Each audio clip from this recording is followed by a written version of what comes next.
Hey, thanks for checking out my video. I thought I'd do an overview real quick of what I've been doing for the past week or so.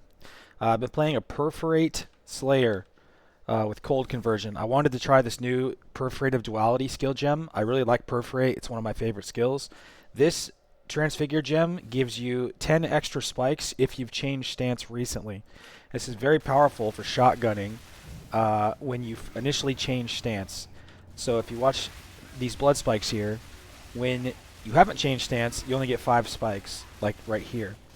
You can see there's only 5. Well, this is with multi-strike, so it's actually 15. But you can see as soon as I change stance, it turns from 5 to 15 per hit. And so with multi-strike, that's 45 spikes per total multi-strike hit there, which is very powerful for shotgunning. And I wanted to try this with a Banishing Blade, which I SSF farmed. I'm still playing in a private league, so this is an SSF character basically. I've done no trading for any of this gear. And I made it to level 97. Character's kind of tanky, not super tanky at all, but I could have gotten to higher levels, but I've been doing like pretty risky content like tier 17s and stuff. So I'll start with a little tier 16 showcase for you guys, just to show you what the character looks like. I'm going to try to just do a quick-ish map, like destructive play map. Dunes here, just so you can see what the mapping looks like in tier 16s. Then I'll do a little overview of the character, and then I'll try this tier 17 here to show you guys what that looks like.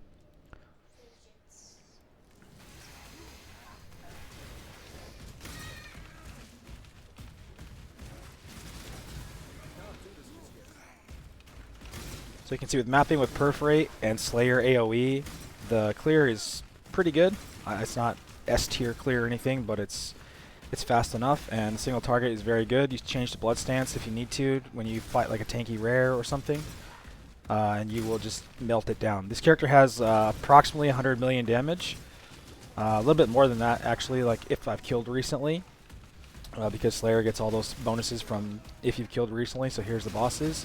You can see they are melting, and oh yeah, I got extra bosses from destructive play.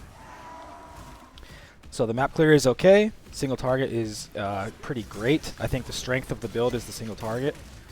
The map clear is good enough, I think. If you change stances often, you'll get more AoE, and so I'll show you like the sand stance difference here. So if you stay in sand stance, you don't have as much damage on a single target, but your clear is much better, obviously, because the sand stance is much bigger. So here's you get 5 spikes, and you can kind of see here. Let me take out multi-strike; you'll be able to see it better. You get 5 spikes per hit, but then as soon as you change stance, you get 15 spikes, and so I'll show that right here. And then you can see with the 15 spikes, it like creates just a complete circle basically of AoE.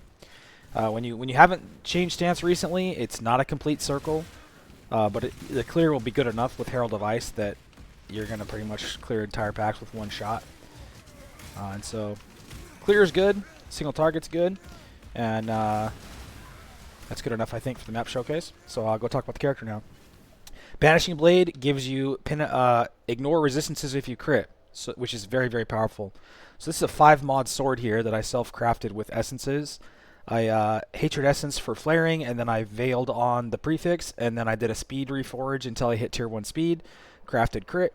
I could do a crit aug here to get a 6th mod, but I'm too scared to do it in SSF because I just don't want to risk bricking it. If I had a fracture on the attack speed, I could do it guaranteed, but I wasn't able to hit the fracture. Use Heat Shiver for 60% more damage, basically, against frozen targets. You go full cold convert. I have 60% cold conversion on my gloves, 35 on the veiled mod, and then 25 on the implicit, and then the other 40% comes from this cold mastery right here.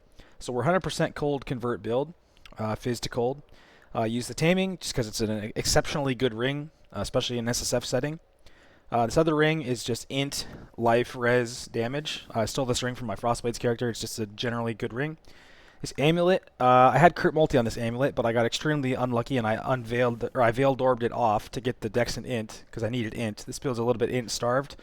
So imagine this amulet with crit multi on it, and it would be extremely good. The chest I self-crafted.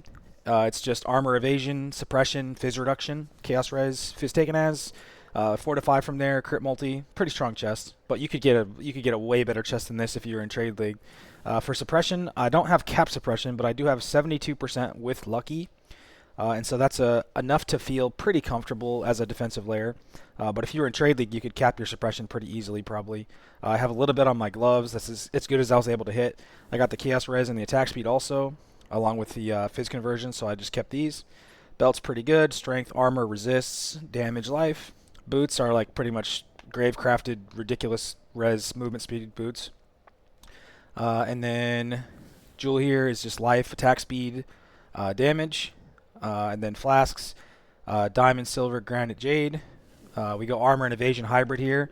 So with flasks up, I got 20,000 armor, 10,000 evasion. So it's a pretty decent mix there for attack survivability. And then suffixes on flasks, armor, evasion, crit, and attack speed. And then for my tree, lethal pride here. This is just pretty much the best lethal pride I've been able to find in SSF. It has 2 double damage nodes on it. It has 1 there and 1 right there. And the reason I have to path over here is to get the suppression node here, which is too good, and then the accuracy wheel here is also too good to accuracy cap. You don't need any accuracy on gear if you have blind, which I have on a tattoo right here. And this is going to be up constantly because we hit 45 times, per attack. So per second, we're hitting something like, I don't know, an absurd number of times. So POB says my attack rate's about 8 per second, and every one of those hits is creating 15 spikes. So 8 times 45, that's what, I don't know, 200 or something hits per second. So that blind's going to be up all the time. Same thing with the Intimidate. We're getting Intimidate from gloves. That's going to be up all the time. And Fortify is going to be up pretty much all the time. So that's a good defensive layer. This Jewel also solves Strength. We get Crit here. And Cold Convert here. The rest of the tree, we got Vault Pact here for Overleach survivability. Overleach just feels really great on Slayer as long as you have like enough life to kind of sustain it. This is not a tanky character by any means, but it has just enough to survive. The Totem Master here with Panopticon, this Totem Linger buff is just really good quality of life, especially for mapping. If you just put down your Protector Totem every once in a while, your speed will just stay really high, especially for Leap Slam since I don't have enough gem slots to put faster attacks on it. So that's part of the reason why I take that. Plus Panopticon is just insane damage. And then damage here. Cluster Jewel here is Fuel the Fight, Martial Prowess, and then Sure-Footed Striker. This node right here is extremely strong for crit capping, and then double damage, of course, is amazing. And then Martial Prowess helps for accuracy capping, and then Fuel the Fight is for Mana Leech. If you don't have a Mana Leech node here, then you have to take Mana Leech like here or over here. But Fuel the Fight enables you to save that passive point. And then medium cluster here for crit capping, and then more double damage. And then I decided to go with a small cluster here for Hatred Mana Reservation. And the reason I did this is so that I could keep Herald of Ice on the build. Without this cluster, I wouldn't be able to have the mana to use Herald of Ice, and that just helps the clear feel a little bit better. The clear is still pretty good without Herald of Ice, but I just decided it was worth using this to keep it on. If you didn't go with this, you could go with like Arctic Armor maybe, or something else for more survivability. Or you just wouldn't need as much mana reservation. And then this for mana, damage here, crit here, life here, and then damage here. And Frenzy Charge on hit here, so you get Frenzy on bosses. And then for the Ascendancy, Impact for accuracy damage, Overleach, and then 20% Coal. Slayer is just overall a good choice for this setup. And what else? Pantheon, I'm running this one right now. LA damage, if you've been hit recently, is very strong because you're going to be, you are going to be getting hit. This is not like a pure evasion build. And then the Miner, I usually go this if I'm doing Exarch Altars, but if not, this one's pretty good too. You get 5% Fizz reduction from this if you've been getting hit. And what else? Tree, gear, I'll talk about the gems, I guess. For the main links, you've got Close Combat, Multi-Strike, Ruthless, LE damage, increased crit. You can go Conk Effect here. Conk Effect is slightly more damage, but crit damage is almost as much damage, but it doesn't have the reduced AoE penalty. So I decided to go with this just for overall mapping QOL. For pure bossing, you could swap in Conk Effect for slightly more damage.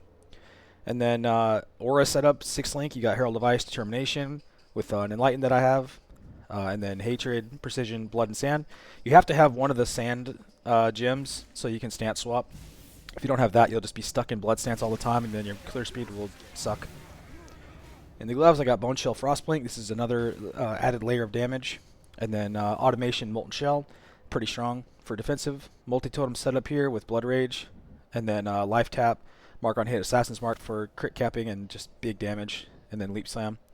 And that's all the gems. I think that's good enough for the entire build. Let's try this tier 17 real quick. This is one I rolled a few times. This build's not great at tier 17s, but I did clear all of them. So I'll just clear this one, or try to clear this one, and show you guys how it looks and see how it goes. And then that'll be about it for the video. Abominations, a lot of people think this is one of the harder ones, and I kind of agree. So hopefully I can I'm just gonna kind of try to rush the boss here just to show you what it looks like. But the build can do tier 17s, but it's not like a tier 17 clearing expert build or anything. Drop a portal there just in case I die. This build, you will die in tier 17s on a build like this. This is not a tier 17 expert, like I said. And tier 17s are just so insanely rippy.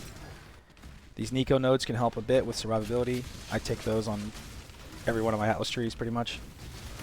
Alright, here's the boss. Let's see how this goes. Like I said, single target is quite good. So I'll showcase that here. I'll try to.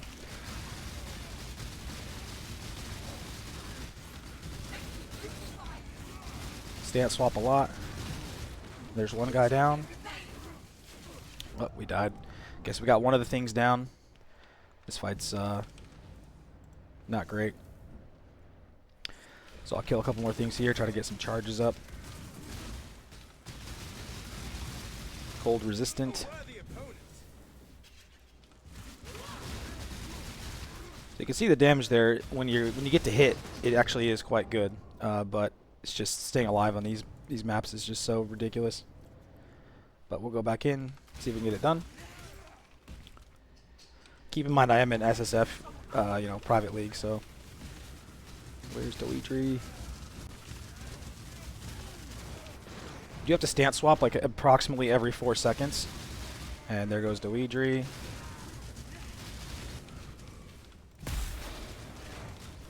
Skill Shav. 1 more second of damage. Okay, she went down. Now we just have the Trinity. Stance swap.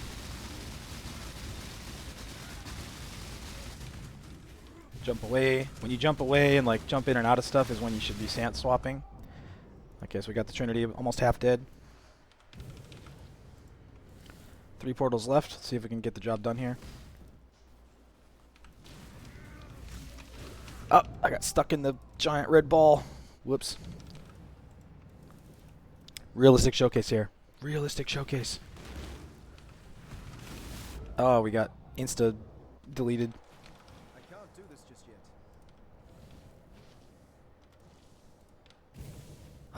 I'm having a lot of trouble turning my ores back on. Alright, last portal. Let's see if I can get this done. This is like one of the hardest bosses to recover from if you fail.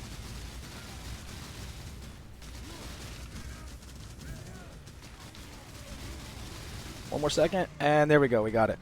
So there you go. I mean, I could have ripped there. We might have bricked the map, but we got it done. Build can do tier 17s, as you can see, but depending on what your standard is for tier 17 clearing, like I said, this is not an expert, tier 17 build. This is just a fun mapping build, overall all-around build that I liked because I really like Perforate. If you were in Trade League, you could mid-max this way harder, make it way tankier, put on a Progenesis, and then maybe you could make it, feel really, really tanky and feel great in these tier 17s. But for where I'm at in SSF, this is basically just like a for fun build that I threw together.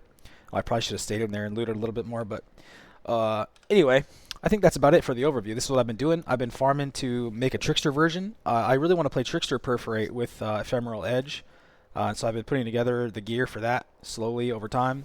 I made this chest right here, which is pretty good, and I've got the Ephemeral Edges sitting around somewhere. Where are they? Where are they? So over the next few days, I'll be streaming and trying to put together that Trickster version. I really think there's big potential here. They are. For a Trickster version of this with Ephemeral Edge, and so that's what I'll be doing. But in the meantime, I'll just be playing this, so come by the stream. Check it out. Thanks for watching the video, and see you next time, guys.